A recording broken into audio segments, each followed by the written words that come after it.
بسم الله الرحمن الرحيم. السلام علیکم ورحمۃ اللہ وبرکاتہ. نحمده ونصلی علی رسولہ الکریم. اما بعد. بے دین عورت کی زبان وہ تلوار ہے جو کبھی زنگ آلود نہیں ہوتی. بے دین عورت کے بارے میں بھی کچھ سن لیجئے. بد زبان بیوی اپنے شوہر کو قبر تک پہنچا دیتی ہے. جس کی بیوی بد زبان ہو اس کو ساری زندگی سکون نہیں مل سکتا. عورت کو کہا گیا ہے کہ وہ اپنی زبان کے اندر نرمی اور مٹھاس پیدا کرے اور اچھے انداز سے بات کرے. ویسے یہ پکی بات ہے کہ میٹھی سے میٹھی عورت کیوں نہ ہو پھر بھی اس کے اندر تھوڑی بہت کڑواہٹ ضرور ہوتی ہے. کیوں کہ تعلق ہی ایسا ناز و انداز کا ہوتا ہے. تاہم عورت کی زبان میں نرمی ہونی چاہیے. شریعت نے کہا ہے اپنے خاوند سے نرم انداز میں بات کیجئے. جہاں کسی غیر مرد سے بات کرنے کا وقت ہو تو سختی سے بات کیجئے تاکہ اسے دوسری بات پوچھنے کی جرت نہ ہو. آج کل کی فیشنیبل عورتوں کا معاملہ الٹا ہے. خاوند سے بات کرنی ہو تو ساری دنیا کی کڑواہٹ سمیٹ کر آ جاتی ہے اور کسی غیر سے بات کرنی ہو تو ساری دنیا کی شیرینی سمیٹ کر آ جاتی ہے. بہرحال یہ مسلمہ حقیقت ہے کہ جن رشتوں کو تلوار نہیں کاٹ سکتی اس کو زبان کاٹ کے رکھ دیتی ہے. یہ بھی یاد رکھیے کہ عورت کی زبان وہ تلوار ہے جو کبھی بھی زنگ آلود نہیں ہوتی. بعض عورتیں تو اتنی بد زبان ہوتی ہیں کہ اگر عورتیں نہ ہوتی تو ناقابل برداشت ہوتی. کئی عورتیں تو بد زبانی اور بدگمانی ہی کی وجہ سے اپنا گھر برباد کر لیتی ہے. شریعت میں یہ حکم دیا گیا ہے کہ محرم مرد سے بات کرو تو نرمی سے، غیر محرم سے بات کرنی پڑ جائے تو کڑواہٹ سے، سختی سے.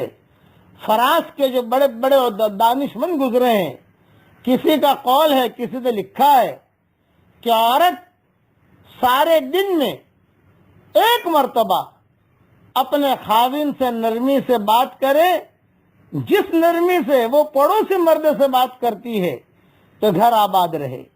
اسی طرح ایک مرد پورے دن میں ایک مرتبہ بیوی کو اس محبت کی نگاہ سے دیکھے جس نظر سے وہ پڑوسی عورت کو دیکھتا ہے تو بھی گھر آباد رہے. یعنی آج کل معاملہ الٹا ہو گیا. اپنی بیوی کو محبت کی نگاہ سے دیکھیے اور اپنی بیوی کے ساتھ اچھے طریقہ اچھا معاملہ کیجیے. اسی طریقے پر بیوی اپنے شوہر کے ساتھ اچھی طریقے سے رہے. حدیث شریف میں آتا ہے، ابو سعید خدری کی روایت ہے کہ حضور صلی اللہ علیہ وسلم نے فرمایا کہ میاں بیوی ایک دوسرے کو دیکھ کر مسکراتے ہیں تو اللہ بھی مسکراتے ہیں. اور یہ بھی فرمایا، اسے حدیث کا ٹکڑا ہے کہ جب دونوں میاں بیوی محبت سے ایک دوسرے کا ہاتھ پکڑتے ہیں تو دونوں کے گناہ ان کی انگلیوں سے دھڑا دھڑ گرتے جاتے ہیں.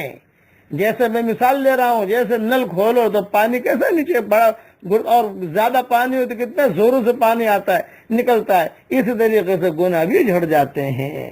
اس لیے یہ سارا مضمون میں نے میری کتاب بکھرے موتی جلد 5 صفحہ 178 سے لیا ہے. اگر اللہ توفیق دے تو میری کتاب بکھرے موتی اپنے مطالعے میں رکھیے. 12 جلدیں آ گئی ہیں. ساری دنیا سے تقاضے ہیں کہ اور جلدیں بڑھاؤ، لیکن اب بڑھاپے نے ڈیرا ڈال دیا. قرآن شریف کا کام جاری ہے. اللہ تعالیٰ قرآن کی خدمت کے لیے ہم سب کو قبول فرمائے.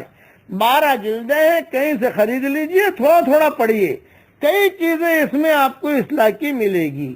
اب جو ہے آج کا سبق آپ کا یہ ہے کہ میاں بیوی ایک دوسرے کو محبت کی نگاہ سے دیکھ لو اور مسکراؤ تو اللہ بھی مسکرائے گا. اللہ کو تو ہنسائیے نا آپ, اللہ کو خوشی ہوتی ہے. دوسرا سبق آج کا یہ ہے کہ آسمان کی طرف دیکھ کر 3 مرتبہ پڑھ لو کہ اللہ تو مجھے معاف کر دے, تیرے علاوہ کوئی معاف کرنے والا نہیں ہے. اے اللہ تو مجھے معاف کر دے, تیرے علاوہ کوئی معاف کرنے والا نہیں ہے. اے اللہ تو مجھے معاف کر دے, تیرے علاوہ کوئی معاف کرنے والا نہیں ہے. تو اللہ ہنس کر جواب دیتے ہیں, جا میں نے معاف کر دیا. یہ ساری حدیثوں کے حوالے سینکڑوں مرتبہ میں اپنے بیانوں میں دے چکا ہوں. اب حوالے مجھے یاد نہیں ہیں, میں نے میری کتابوں میں لکھ دیے ہیں, وہاں دیکھ لیجئے, اور حوالے میں نے دے دیے ہیں, وہاں دیکھ لیجئے آپ. اللہ تعالی ہم سب سے راضی ہو جائے, آمین. اب میں پڑھا رہا ہوں, اتنا پڑھ لیجئے. سبحانک اللہم و بحمدک نشہد ان لا الہ الا انت نستغفرک ونتوب الیک. اللہ تعالی ہم سب سے راضی ہو جائے, ہم سب کو عمل کرنے کی توفیق عطا فرمائے. السلام علیکم ورحمۃ اللہ وبرکاتہ.